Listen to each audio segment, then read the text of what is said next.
Hi friends, ఈరోజు నేను మన ఊట్కూరు గ్రామంలో ఉన్న ఇక్కడ బొడ్డు భయన్న అనే రైతుకు యాసంగి 5 ఎకరాలకు పొలానికి తీసుకున్నాడు మన గ్రాన్యువల్స్ అగ్రిటెక్. ఆ రిజల్ట్ చూసి ఈసారి 24 ఎకరాలకు తీసుకుంటున్నాడు. ఈ ప్రోడక్ట్ ఎట్లున్నది ఏంటిది అనేటటువంటిది ఆ రైతు మాటలో ఏందని.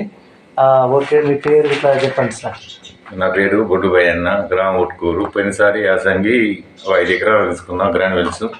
మంచిగా అనిపించింది. ఈసారి పత్తికి 24-25 ఎకరాలకు తీసుకుంటున్నా. మీరు కూడా తీసుకోగలరు, మంచిగా ఉంది ప్రోడక్ట్. ఓకే, చూడండి లీడర్స్, మన గ్రాన్యువల్స్ అనేటటువంటిది ఎక్సలెంట్ రిజల్ట్ ఉన్నది. దీన్ని చూసే మన మళ్ళీ ఇంకా పత్తికి కూడా తీసుకుంటున్నాడు 25 ఎకరాలకు. కాబట్టి పత్తి, మిర్చి, వరి ప్రతి ఒక్కదానికి వాడండి, మంచి పంటలు పండియండి. Okay, thank you, wish you health.